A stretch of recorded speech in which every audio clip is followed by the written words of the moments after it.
Visto que o nosso querido Flávio não quer que eu vá, né? Você está se colocando aí nos debates, é claro, mas o Flávio Bolsonaro colocou impedimento. Esse limite. Se você for para os debates, Flávio Bolsonaro não irá. Por quê? O que tem aí nos bastidores? É medo. O Flávio não é um sujeito muito inteligente. O Flávio tem um histórico muito ruim, né? Enquanto eu estava caminhando a pé até Brasília para derrubar Dilma Rousseff, o Flávio estava fazendo, vamos dizer, vamos colocar aqui, ele estava recebendo doações dos seus próprios funcionários, né? Através de um amigo dele, Queiroz. Não tinha nada de errado nisso, apenas eram doações, eles eram muito generosos, davam 80% do salário para ele, e ele cuidava de pegar esse salário em dinheiro, levava para a loja da Copenhagen dele e comprava muitos chocolates ali, e aí a contabilidade era bem administrada nesses termos. Então, é um cara que, assim, tem um histórico muito podre. O que saiu agora recentemente dele mostra uma relação muito próxima dele com o Vorcaro.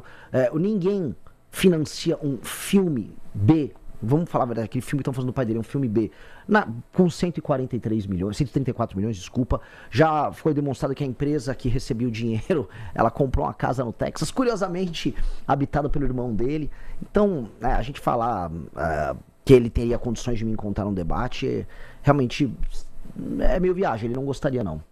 Como é que você avalia essa semana que passou desse ponto de vista, da história do filme, aquela quarta-feira que chamaram no mercado financeiro de Flávio's Day, daí pra frente a coisa degringolou? Porque tem uma questão muito interessante. Na semana anterior, o governo Lula perdeu 2 pontos importantes no Congresso Nacional. O governo Lula acabou. Na semana seguinte teve a história do filme. A candidatura de Flávio acabou. É isso mesmo ou vem semana e muda tudo de novo? Não, ninguém, né, na política você morre várias vezes, né? É uma arte incrível de nunca sucumbir de verdade. Uhum. Eu não achava que a derrota do Lula fosse uma derrota que o afetaria em termos eleitorais. Ela teria um efeito político, mostra, vamos dizer, a incapacidade dele controlar um Congresso que está rebelde, uma aliança que foi feita entre Alexandre de Moraes e o Alcolumbre, né, o que já mostra que a própria divisão interna do STF está afetando o Lula.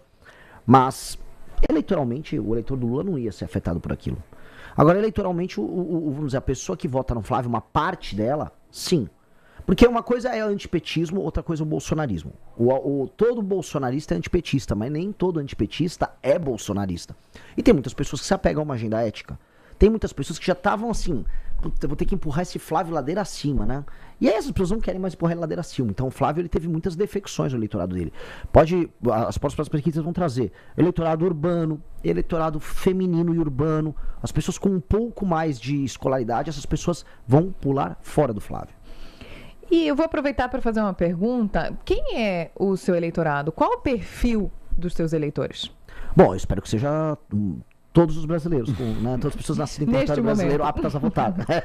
Mas hoje, né? Ou seja, eu vou colocar assim, quem hoje está, vamos dizer, apoiando a pré-candidatura, que hoje está militando, são pessoas mais jovens, especialmente até seus 33, 34 anos, em todo o território nacional. E aí a divisão geográfica é uma primeira coisa que eu consegui quebrar na tal da polarização. Que no fundo, quando a gente fala em polarização no Brasil, a gente está falando muito de um recorte norte-sul. Todo mundo fala de que é ideológico, no fundo é um recorte norte-sul. E eu tenho muitos seguidores no norte, muitos seguidores no sul. Quando eu falo norte, eu incluo o nordeste. E isso é a primeira divisão, a primeira diferença, que a gente invade o eleitorado do Lula e invade o eleitorado dos Bolsonaro. A segunda coisa, o eleitor ele é um pouco mais masculino que feminino. Foi bem mais masculino antes. Eu estava com uma proporção bem, vamos colocar, desproporcional. Agora está começando a equilibrar, especialmente porque as pessoas que vão começar a me acompanhar a partir dos 30, 35 anos de idade, a taxa de mulheres inclusas nisso aí é bem maior. Então a gente começa a equilibrar isso. Mas seria isso. A gente está falando então de um millennial urbano até esse momento. Mais ou menos. É um zillennial urbano. Zillennial urbano.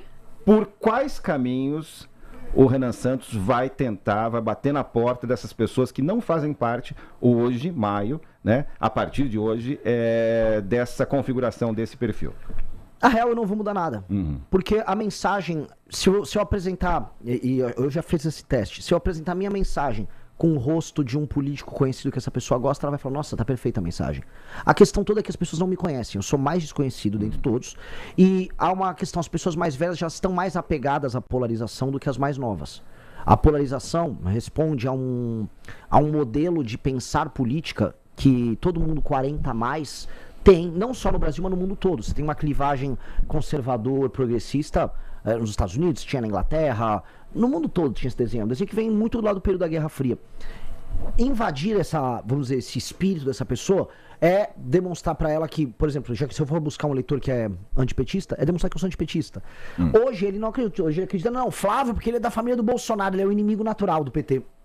Só que se eu mostro, assim, com os mais jovens, não, tem o Renan é viável, aí ele começa a me dar espaço. Eu tenho que crescer com o público que eu tenho, pro mais velho olhar e falar, não, esse cara eu vou dar uma chance. Mas aí tem uma questão que é até tradicional aqui no nosso país, eu entendo que com o seu discurso disruptivo, você acredite que isso possa ser mudado, mas o senhor disputa a presidência da República, ou vai disputar, pretende disputar, sem nunca ter exercido um cargo eletivo. O nosso país é complexo, tem crise econômica, crise institucional, pressão institucional, existe uma necessidade permanente de articulação política. Então, como é que dá para convencer um eleitor que alguém sem experiência prática na política de gestão pública ou de mandato tem preparo para governar o país?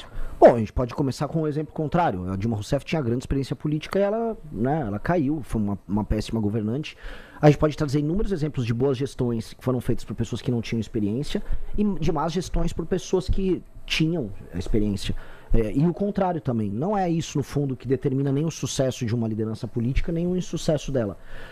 Se você está cercado de boas lideranças, se você é, em si, uma liderança natural, se você é firme nos seus propósitos, trabalha bastante, a tendência é que você consiga fazer as coisas bem feitas em qualquer área humana. E eu acho que eu farei isso, porque eu já sou um líder político firme há 12 anos, lidero o maior movimento político do Brasil, sou hoje presidente do meu próprio partido. Então, dando um exemplo aqui, eu estou concorrendo contra Zema, Caiado e Flávio. O Flávio tentou montar um partido político junto com o pai dele, ele fracassou, eu não. O Zema foi atacado, após ter uma opinião sobre o Flávio, pelo próprio partido. O partido dele, em diversos estados, soltou nota contra ele. Eu não, o meu partido me apoiou, porque eu sou líder. O Caiado não pode pegar um avião, sair de Goiânia e ir pro Rio de Janeiro pra falar, sou candidato ao governo. Ele não é líder de nada, o partido dele, que é do Kassab, tá fazendo campanha pro Lula na maior parte dos estados. Então, do que serviu a experiência deles? Se o básico do básico do básico é entrar numa guerra com o exército, eles não têm. Então, a experiência administrativa acaba sendo condicionada à experiência política e à sua capacidade de ser líder.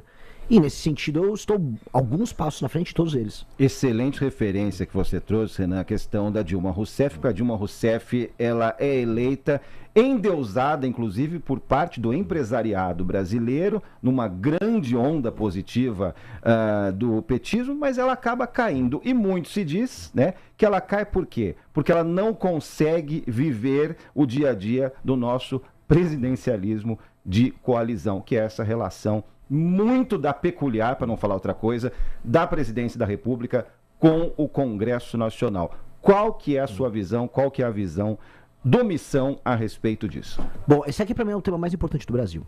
E quem resolver isso, e não é só resolver ter governabilidade, é resolver os instrumentos que fazem com que um grupo de bandidos sem nenhum interesse nacional estejam o tempo todo compondo e mandando nos governos.